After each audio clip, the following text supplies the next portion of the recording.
Good morning. Surprising as it may seem, we are having difficulty getting past a certain hump. We keep coming round to the same corner, the same tone in the body, the same tightening of the jaw, and the same rehearsal of words we wish we had said, and words we are going to say next time. And then we do the little things. We talk. We set a boundary. We send a careful text. We use the approved scripts. And for a few hours there's air in the room. Only by evening or the next occasion the heat rises again. Do you see that? So the hump is not that we have no techniques. The hump is that our techniques are doing tidy work on behavior, while the cause is sitting untouched in consciousness. Now, I do not criticize the helps of this world. Communication tips, timing, boundaries. They have a place, and I have used them and will again when they are given me to use. But let us be honest this morning, with one another and with ourselves. We are trying to heal an inner fracture with outer behavior. We are polishing the surface of a lens that is cracked within. And so resentment feels heavy because we are trying to move it at the level of effects. We keep lifting the same furniture and wondering why the room does not change its shape. Do you see that? The promise of our time together is not a fresh coat of platitudes, not passivity, not pretending, not a spiritual smile painted over gritted teeth. The promise is a change of consciousness, a shift in the place from which we are seeing before any word is spoken, before any step is taken. When sight is corrected, action becomes clean by itself. When perception is governed by grace, the tongue does not have to be sat upon. It finds its quiet and then its right word without effort. But if we approach resentment as a behavior problem, it will persist as a behavior problem because we have never touched its root. And this is the question to carry in your heart as we proceed. How do we stop seeing an enemy without becoming weak, without becoming false, without becoming morally superior? How do we look without the old heat and yet not abandon discernment? Do you see that that is the exact edge where we stumble? We are afraid that if we loosen the grip of our indignation, we will lose our backbone or our clarity. And so we cling to the heat because it feels like strength. Frankly, I can't do this for you, nor can the writings or the recordings do it for you. I am only an instrument pointing you to the place where help is. But I can tell you why the hump has not yielded. We have been trying to correct people and words and situations while leaving intact the inner acceptance of a world in which another has power over our peace. As long as that assumption lives unchallenged, resentment will find fresh fuel, even after the best conversation. This morning, then, we will not put another patch on conduct. We will go to the root. We will learn to abide, briefly at first, in that presence which changes seeing. And from that seeing, the heaviness lifts, and what must be said will be said, and what must be done will be done, but without the poison. Do you follow that? Now, the astonishing revelation. And I call it astonishing because it keeps slipping through the fingers even of those of us who have heard it for years. Resentment is not anger. Resentment is the belief in two powers, two selves. A me over here with a life, integrity, supply, and safety of my own, and a them over there with a life, integrity, supply, and safety of their own. And one of these can injure or deprive the other. That is the whole structure. Do you follow that? The heat is only the smoke. The fire is the conviction of separation, of competing centers with real jurisdiction. As long as we grant reality to two centers, we must arm, defend, and rehearse. Do you see that? Now hear this as simply as I can state it. God is individual being, God is your being. God is my being. All that God is, I am. And all that the Father hath is mine. Not personal mine, but the mine of the one self appearing as you and as me. Love thy neighbor as thyself was never a moral polish. It was disclosure. There is only one self. Therefore, loving thy neighbor as thyself is not an exhortation to be nicer to a separate person. It is recognition that there is no separate person. There is the one being itself as all. Do you follow that? The mind wants to make that beautiful poetry or a Sunday nicety. It is not. It is the end of dual jurisdiction. It is the end of two powers. Resentment needs a second power to live. Without that second power, it has no oxygen. The belief, they can do something to me, or I must set them straight to be whole, is the breath in resentment's lungs. Remove the belief in two selves and watch what happens. The body cools, the thought stream loosens, the eyes clear. Not passivity, clarity. Not pretending, perceiving. Please hear me carefully, because the human mind, terrified of losing its badge of justice, will twist this into indulgence. Oneness does not excuse conduct. Oneness sees correctly first, so that what is spoken and done is not powered by hatred, fear, or personal righteousness. Do you follow that? When God is recognized as the only being present, as the essence within that face across the table and the essence within this face here, then any necessary no, any necessary boundary, any firm word issues from the one presence without poison. I can in my own self do nothing.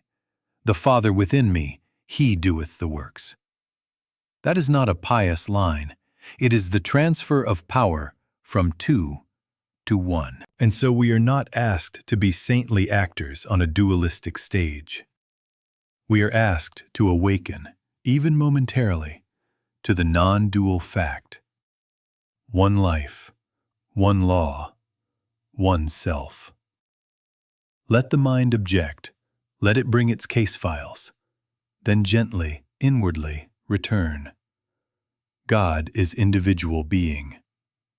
God is the only being here. The belief in two powers is a lie without substance. Do you follow that? When that is lived even for a breath, resentment has nowhere to stand. Now here is where we keep slipping. We hear the word oneness, we nod, we underline it in a book, we even quote it. And then we walk into a familiar face and the old heat is right there waiting. Do you see that? As long as truth remains on a page, it is, forgive me, only literature. As long as it sits as a phrase in memory, it is powerless except as information. The scriptures, the recordings, mine or anyone's, as long as they remain in a book, aren't of any more value or power except as literature. When, however, you embody one of the principles, when it rises as the actual state of your awareness, then you are living that scripture. The infinite way is not a message, it is an experience. Do you follow that? Now the common substitute, and I know it because I have worn it, is this. I'm spiritual, so I won't be resentful. And so we hold our breath, we straighten our spine, we paste on a calm face, and we will ourselves to be above it. That is not spirituality. That is performance. It is suppression at best, and at worst it is self-condemnation, because sooner or later a sharp word slips out, or a hard thought leaks through, and we go home ashamed. I should be beyond this. No, you should not be beyond anything by willpower. I can in my own self do nothing. The Father within me, He doeth the works. Do you see that? The moment we try to be unresentful as a human virtue, we have installed a second power. A human self policing a human self. What then are we after?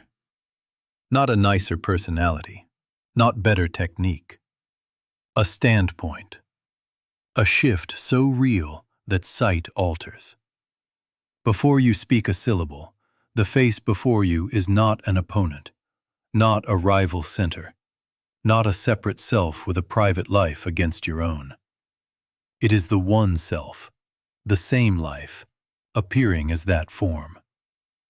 God is individual being. God is your being. God is my being. And therefore, the place whereon I stand, and the place whereon they stand, is holy ground. If that is literature, it will not help you. If that is consciousness, it will quietly melt the heat before the tongue can find a barb. Do you follow that? Let us be honest, ruthlessly tender with ourselves. Resentment will show you exactly where, within, you still hold to a selfhood apart from God. When it rises, that is your instruction card. Not be better, but see truer. Where in me am I granting an outside power, an outside will, an outside law? Where have I taken up personal rightness as my savior? Those are not accusations, they are doorways. In that moment, you do not moralize, you turn, even wordlessly, and consent. I am a willing instrument. I'm willing to be still and let you be God. And so remember this single line as we go on. Statements about oneness are powerless until they become the state of consciousness from which you live. Not a psychology hack, not trigger management, not white-knuckled kindness. Those may have their small uses, but they are not the light. The light is realization. When that consciousness dawns, even faintly, the body cools, the story loosens, and action, if action is required, comes forth clean, unpoisoned, without the old personal will. Do you see that? Now let us get very practical. Suppose I present to you, straight-faced, the claim that 2 times 2 are 5. If you love me, you need not fight me. If you dislike me, fighting will not help either. You do not wrestle the person. You meet the error at the level of belief. Where do you meet it? In your own consciousness. You quietly, perhaps wordlessly, know 2 times 2 are 4. You rest in that. Do you see that? The correction does not come by overpowering a personality. It comes as truth recognized, and in that recognition, the false has no atmosphere in which to live. Apply it now to your so-called enemy, to that face which stirs heat. The claim arriving at your door is not, in essence, this person. The claim is a suggestion. There are 2 selves here with separate powers, and injury or injustice has real jurisdiction. That is, the 2 times 2 equals 5 of human relationship. If you try to correct it at the level of the other's mind, their tone, their history, their psychology, you have instantly accepted duality and entered competition. Now there are 2 minds vying, 2 wills contending, 2 records arguing. And what happens? Resentment is fed by the very contest that you thought would cure it. Do you see that? Where can you meet a belief except in your own consciousness? Where else is its life to be found? Not in a body, not in a voice, not in a file of grievances. The life of any suggestion is your consent to it. Withdraw consent, and it has no breath. Give consent, and even a small thing becomes a mountain. So the practical pivot is this. The moment heat rises, you do not go out to conquer a person. You turn within to recognize the one presence as the only being on the scene. God is individual being. God is your being. God is that one's being. In that realization, the claim of two powers dissolves as surely as five dissolves when four is known. Do you follow that? This is not passivity. This is accuracy. You are refusing to be drafted into a false equation. You are declining to treat suggestion as substance. And so you sit, even for a breath, and you let truth be true. I and the Father are one. Therefore, there are not two wills here. I am a willing instrument. I'm willing to be still and let you be God. In that stillness, the atmosphere changes. The resentment finds no oxygen. And when you do speak or act, it will not be to defeat a person, but to let the truth that has been realized appear in whatever form is necessary. Sometimes a gentle word, sometimes a firm boundary, always without poison. Do you see the method? Meet the belief, not the person. Correct the equation within, and the outer arithmetic will align. Now, let us lay the foundation without which the method cannot sustain itself 5 minutes in the face of an old provocation. God is individual being. God is your being. God is my being. Do you see that? If that is true, and you must decide within yourself whether it is truth or poetry, then there is not a me apart from God and a them apart from God. There is not an inside God protecting my camp and an outside power threatening it.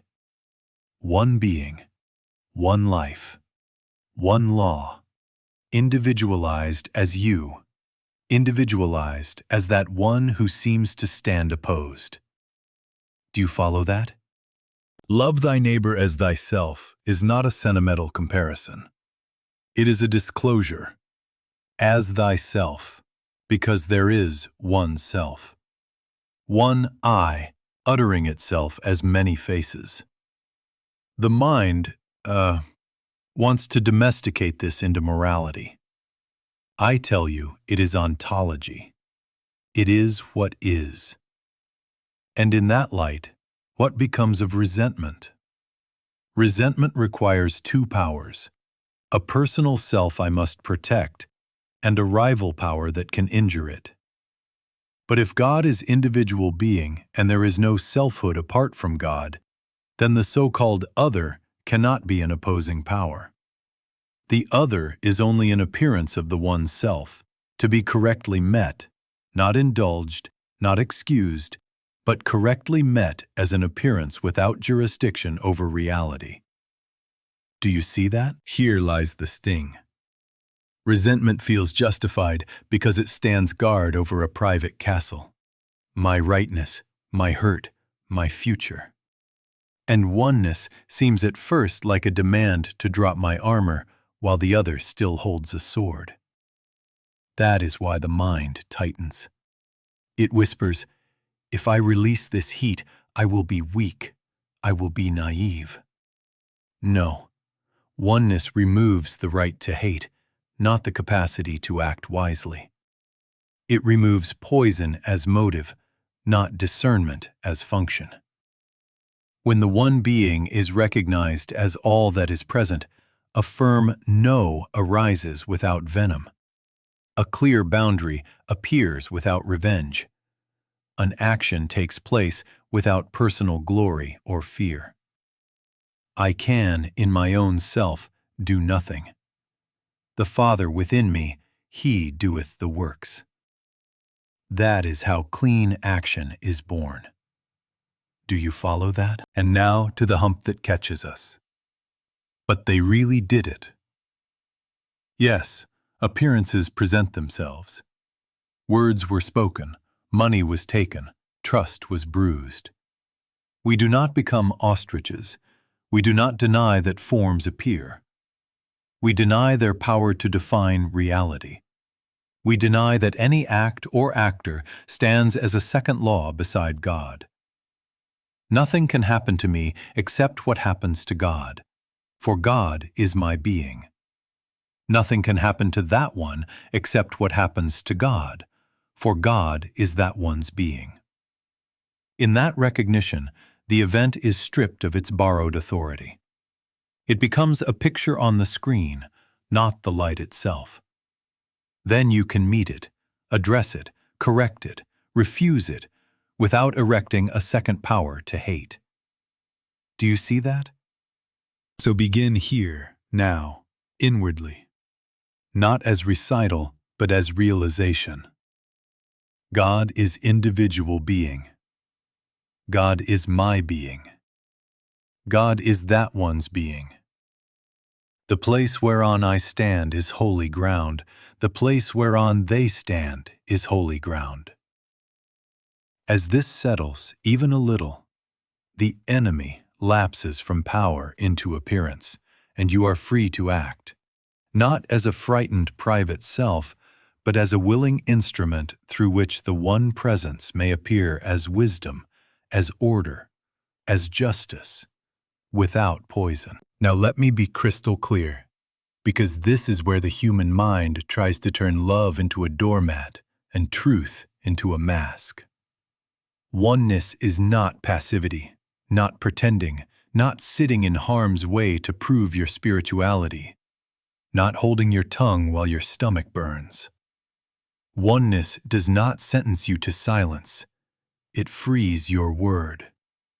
Oneness does not require tolerance of abuse.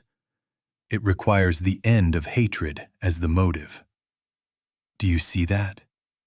The Father's presence as your being removes poison, not backbone. It removes vindictiveness, not vision. It removes fever, not firmness. I can, in my own self, do nothing. The Father within me, He doeth the works. When that is your standpoint, action comes through you, clean, precise, sometimes very strong, without the intoxication of personal triumph. Contrast these two actions, and you will feel the difference immediately.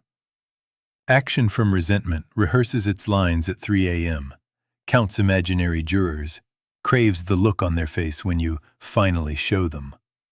It is punitive, hooked on proving, short of breath, and afterward it requires new scenes to keep the story hot. Do you see that? Action from stillness comes after the inner current has steadied. The word is exact. The no is unambiguous. The step is measured. There is nothing theatrical in it.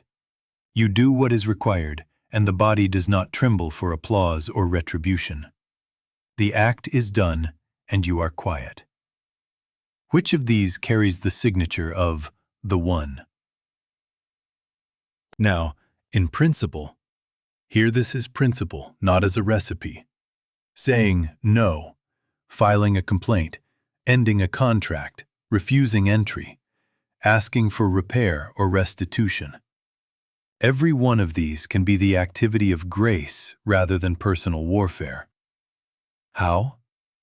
By meeting the belief of separation within before you move. You turn. This is not duality, this is merely a human form of turning within. And you consent. Father, I can in my own self do nothing. Let thy grace be the sufficiency unto this situation. Then wait. A word may come, a step may be given, sometimes a gentle conversation, sometimes an unmistakable boundary, sometimes a legal action. The same outer act can be either resentment's weapon or grace's instrument, and the difference is the consciousness from which it proceeds. Do you see that? The mind says, if I love, I will be weak. No. We are separating love from sentimentality. Love is not a soft mood. Love is the recognition of oneself where an enemy seemed to stand. From that recognition, boundaries arise as clarity, not as revenge.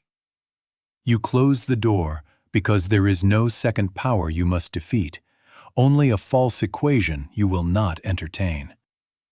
You request repair because order is the nature of the one, not because you need a trophy. You end the contract because integrity is holy ground, not because you must win. So make this your practice. Before any conversation, any email, any step, sit down, even for 60 seconds, and let the heat run out of the story. Be still and let the Christ activity speak. If the heat is still talking, wait. When the quiet appears, act. Clean action leaves no aftertaste. You do not need to replay it for an imaginary audience. Oneness does not remove discernment. It removes hatred as the motive power. And in that removal, action is free to be exactly what God is being as you. Firm when needed, tender when needed, always without poison. Do you see that? Before you text, before you confront, before you rehearse your case for the 1,000th time, turn within. Do you see that? Resentment is not handled at the level of speech or performance. It is handled at the level of consciousness. So the essential sequence is this: stop, be still. Let the inner altitude be established, and only then permit a word or a movement. This is not duality. This is merely a human form of turning within. You are not going out to a far-off God. You are consenting to the God of your own being to come to light as understanding, as poise, as the next right step. I can in my own self do nothing. The Father within me, He doeth the works. Do you follow that? Now, how do you turn? Not with strain, not with metaphysical fireworks, not with a stream of affirmations you don't mean. You sit, or stand right where you are, if that's what is given, and you let the breath come and go without managing it, and you speak inwardly as to the very core of your being. Father, show me the truth of being here. Reveal the Christ where I see a personal self. Let thy grace be the sufficiency unto this situation. Then be quiet. Do you see that? You have not asked for a better argument. You have asked for reality to appear. You have not armed the human mind. You have disarmed it. You have acknowledged that the only help that helps comes as the activity of the Christ, not as your cleverness. What are we waiting for in that quiet? Not a brilliant sentence to post, not the legal brief to drop from heaven, not even a mystical sensation to prove that the prayer worked.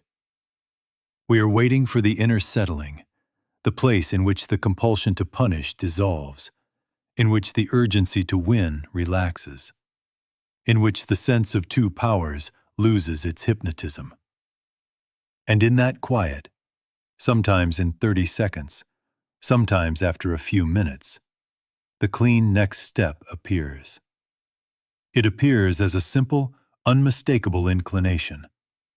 Wait, or speak now, or ask a question, or decline, or no reply at all today. Do you see that? It is not indecision. It is the end of personal will as the engine of relationship. You are being moved, not pushing. Do not strive. Strain is a confession of two powers. Rest, briefly but truly, in the fact God is individual being. God is your being. God is that one's being. I can, in my own self, do nothing. I am a willing instrument. I'm willing to be still and let you be God. If the heat begins to talk, you wait. If a grievance parades its evidence, you wait. You are not arguing with it. You are depriving it of the only oxygen it has, your consent. In that refusal to be drafted by appearance, grace takes the field. And when you rise and act or speak, the words will not be yours only. They will carry the authority of peace. Clean, exact, without poison. Do you see that? Resentment cannot be argued away. It yields to stillness where grace becomes the active presence. And from that presence, the conversation you feared becomes an avenue for the One to declare itself as wisdom, as order, as love. Now comes the testing ground. You have touched the quiet. You have felt the heat drain from the story, and then, on the drive home, in the line at the market, or opening an email, the old sting rises. Do not be ashamed. Do not call yourself a beginner again. The wave you feel is not your private failure. It is the atmosphere of a universal belief pressing at the door of your consciousness for your consent. Do you see that? The battle is not with a person, it is with suggestion, impersonal suggestion, that there are two powers, two selves, two laws. So the first move is recognition. Give it its right name. This is a claim, a suggestion, an appearance. This is not the law of my being. Not laws of temperament, not laws of family history, not laws of trauma, not laws of their personality or my personality, not laws of yesterday's words or tomorrow's fears. Only the law of God as being. God is individual being. God is my being. God is that one's being. When you name it as suggestion, you have already taken away its badge of authority. Do you follow that? Now a simple, practical interruption. Stop the inner movie. Take your hand off the fast forward of scenes in which you finally prevail. Drop the file folder. Right there, standing, sitting, walking. Turn within. This is not duality. This is merely a human form of turning to your own center. Speak inwardly, even if only as a whisper of intent. Stop. This is a suggestion of two powers. Father, I can in my own self do nothing. Let thy grace be the sufficiency unto this moment. God is individual being, here, now. Then be still. Do you see that? You are not engaging the story. You are refusing to feed it. You are removing the oxygen, your consent, on which the flame depends. Watch the pivot take place. The mind wants to rush back to what they did, what they meant, what this proves. Gently, firmly, shift the question. What am I accepting as reality right now? Am I granting a second power? Where can I meet that belief except within my own consciousness? In that very inquiry, the magnetism begins to break. It is the 2 times 2 equals 5 of relationship knocking again. You meet it where truth lives, in you, not in an argument with a face. Let the heat pass as weather. Do not narrate it. Do not cross-examine it. Breathe without managing the breath. If thoughts parade, let them pass untagged. If the body surges, let it surge and settle. Hold to the simple fact, only the One is here. I am a willing instrument. I'm willing to be still and let you be God. 30 seconds, 90 seconds, 3 minutes, until the compulsion to punish loosens. Do you see that? And if you find, 5 minutes later, it rises again, treat it again, impersonally, without drama. Each time you refuse to personalize the suggestion, its claim weakens. Each time you meet it within, your capacity to remain in the one strengthens. This is how consciousness is built, not by never being tempted, but by recognizing temptation as suggestion and answering it with realization. Then, when you do speak or act, it will be from the settled law of your being, not from the fever of a borrowed belief. Now let us uncover a very quiet form of the same temptation. And it is the one that keeps many of us circling the same hill for years. We say, I will be at peace when they apologize, when the counselor gets through to them, when the pastor speaks to them, when the book finally gives me the right line to say. Do you see that? That is still two powers. That is still placing your freedom in the hands of a second center, waiting for an outside event to certify your inner release. As long as your peace is contingent upon a face across the table or a voice on the phone, resentment has a lease. It must, because you have granted the other the role of savior or jailer. Do you follow that? Hear me gently, but without compromise. Frankly, I can't do it for you. Nor can the writings or the recordings do it for you. Nor can your partner's apology, nor the pastor's counsel, nor a therapist's technique. They may point, they may assist, they may open a window. But the crossing must occur in your consciousness. The infinite way is not a message, it is an experience. As long as truth remains in a book, it is literature. When, however, you embody one of the principles, when it rises as realization in you, then you are free, regardless of what the other does or does not do. Do you see that? Love thy neighbor is not need thy neighbor for thy peace. It is not lean upon thy neighbor for thy validation. It is love as recognition, oneself. God is individual being. God is your being. God is my being. And therefore, what becomes of dependency? If God is the source and the substance of your peace, where would you go to collect it from a personality? Where would you tithe your serenity to a system or a teacher? No, it will come, must come, from the Father within, from the Comforter realized where you are.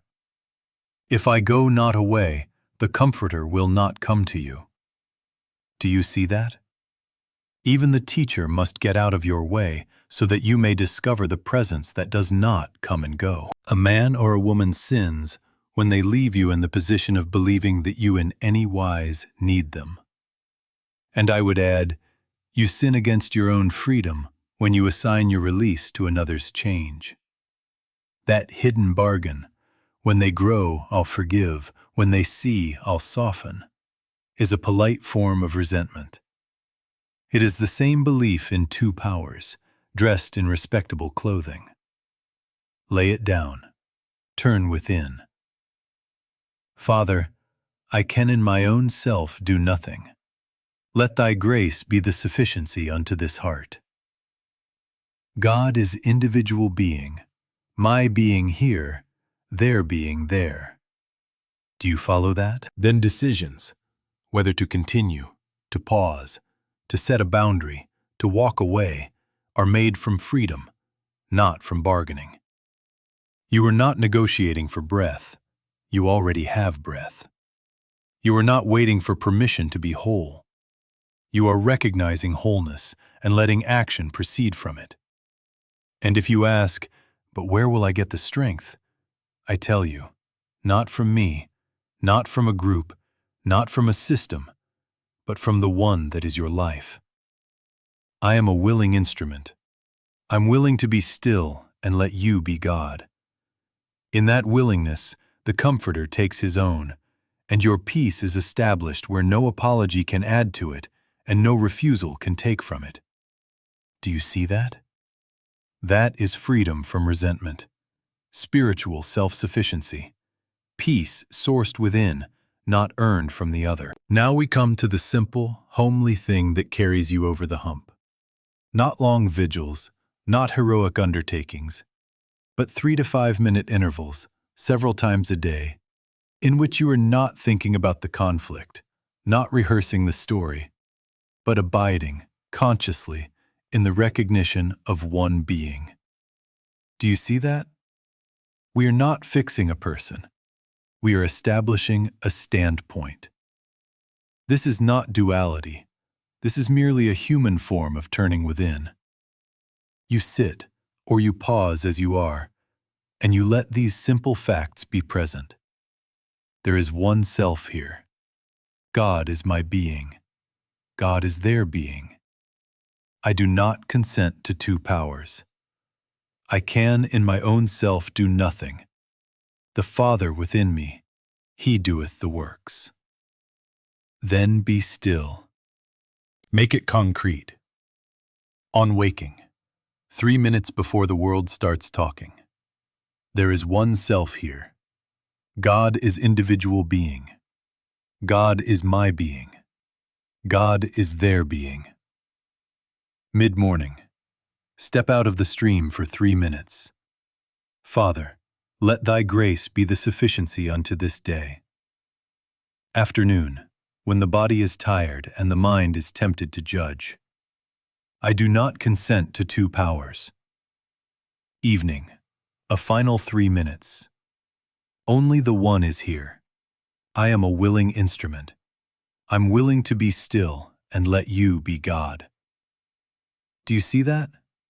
These are not speeches to the sky. They are cues that return you to what is already true. Why this frequency? Because resentment is not only your personal memory. It is a collective atmosphere pressing for your consent. Like weather, it rolls in uninvited. If you wait to practice until the storm is on top of you, you will be drenched before you find shelter. But these brief, repeated turnings build a stable altitude, a clear air, so that when the clouds appear, they have no mountain to cling to. Each interval tunes the instrument. Then, when the note is required, in a hallway, on a call, the tone rings true without effort. Do you follow that? Now the mind will complain. Again? I did this morning. Yes, again. Repetition is not redundancy. It is establishment. How did 2 times 2 become 4 in you? Not by a single hearing, but by steady recognition until it lived without recitation. So it is here. Each short period removes a little of the magnetism of two powers until the suggestion finds no anchor. Treat the complaint itself as a suggestion. This is unnecessary, this is silly, and meet it within. I do not consent to two powers. One presence is sufficient. Then be still. Build a simple rhythm. Before you open the inbox, 3 minutes. Between meetings, 3 minutes. Sitting in the car before you go in, 3 minutes. Not to polish your case, not to improve your lines, but to let the one be the atmosphere of your seeing. When you keep these small appointments, you discover a quiet miracle. The heat cannot find you. Short, repeated intervals of oneness build the consciousness that prevents resentment from taking root. And from that consciousness, action, if action is required, comes forth clean, exact, without poison. Do you see that? Now when the hour comes that you must speak, because life does require speech, remember the order of operations. Realization first, conversation second. If you invert it, you will speak as two selves trying to win, and no matter how polished the sentence, the atmosphere will betray you. Do you see that? The first movement is within. I can in my own self do nothing. The Father within me, He doeth the works. God is individual being, my being, their being. Let thy grace be the sufficiency unto this meeting. Wait. Let the heat drain. Let the sense of two powers lose its grip. Then, and only then, let the words come. You will notice at once how speech changes when it issues from settlement. There is less accusation, less rehearsal, less reach for the perfect line that makes the jury gasp. There is more clarity, more brevity, more boundary without venom. The voice is not a trumpet of triumph, it is a bell of fact. You need not say, "you always," or "you never." Those are resentment's adverbs. You say what is so, you say what is needed, and you stop. The silence becomes part of the communication because you are not trying to conquer, you are letting order appear. Do you see that? Now, let me offer a simple, living pattern, principle, not a hack, that may help you keep your footing. Begin from truth, in you, not at them. Then name the facts without embroidery. On Tuesday, we agreed on X. What occurred was Y. Request what is needed with clarity. I need X to be restored by Friday, or I require that meetings start on time, or please stop contacting me after work hours. Then state the consequence cleanly, not as punishment, but as the natural order of things. If X is not restored, I will cancel the order. Or, if the boundary is not observed, I will step back from the project. And through it all, refuse inwardly to personalize evil. This is not a bad person to be defeated. This is an appearance to be correctly met. God is individual being. God is your being. God is that one's being. Do you follow that? There is a sure test of readiness. If you can still taste the sweetness of punishment, you are not finished within. If part of you savors how this speech will sting, turn back. Be still and let the Christ activity speak or not speak until the relish for triumph dissolves. Do you see that? Right speech carries no aftertaste of revenge. It leaves you quiet when the words are done. Sometimes you will find that the cleanest word is brief, even a question. What changed? Or, can we keep our agreement? Sometimes the cleanest word is silence and a decisive act. Let the Father choose the length of the sentence and the weight of the period. Right speech is a byproduct of right consciousness. When resentment has been met within, the words that emerge will be different words, simple, exact, and free of poison. And you will know it by the peace that remains when the conversation is over. Do you see that? Now let us speak of the end. Not amnesia, not a rosy filter, not a selective memory that refuses to name what occurred. The end of resentment is the end of the inner charge of separation. Events may still be remembered, and wise protective action may still be taken, but the other no longer stands in your universe as an enemy power. Do you see that?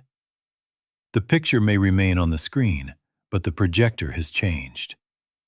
The light that reads it is the one.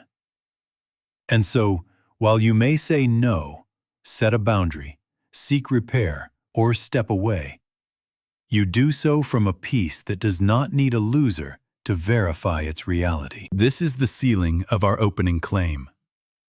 Resentment is the belief in two powers, two selves, two laws.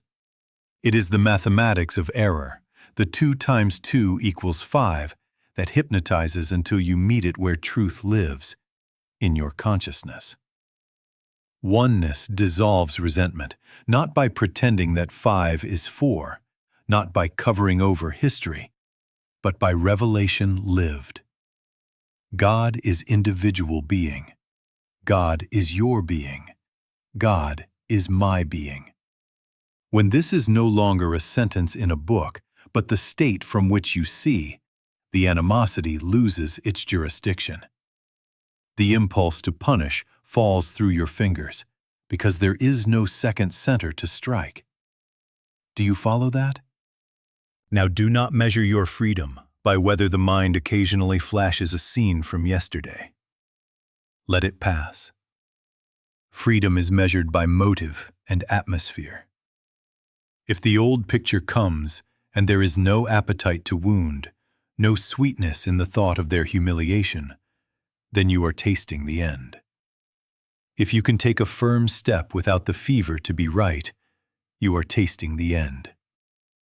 If the silence after you speak is quiet rather than ravenous for applause, you are tasting the end. Do you see that? And may I reassure you, this becomes simpler than we imagine. Not easy for the ego that loves its jurisdictions and its medals, but simple for the childlike heart that can yield to what is. I and the Father are one is not a test to pass. It is the way things are. The place whereon you stand is holy ground. The place whereon they stand is holy ground. In that recognition, behavior becomes straightforward. You do what is right because order is natural to the one. You refrain from triumph because there is no rival to defeat. You are moved, and the act carries no poison. So here is our final inward invitation, and make it the benediction over every relationship. Be still. Let the Father be the activity. I can in my own self do nothing. The Father within me, He doeth the works. Let thy grace be the sufficiency unto this relationship, unto this mind, unto this memory, unto this next step. God is individual being. God is my being. God is that one's being. Only the one is here. And in that one, resentment ends, and clean action, if action is required, flows from the peace of being. Do you see that?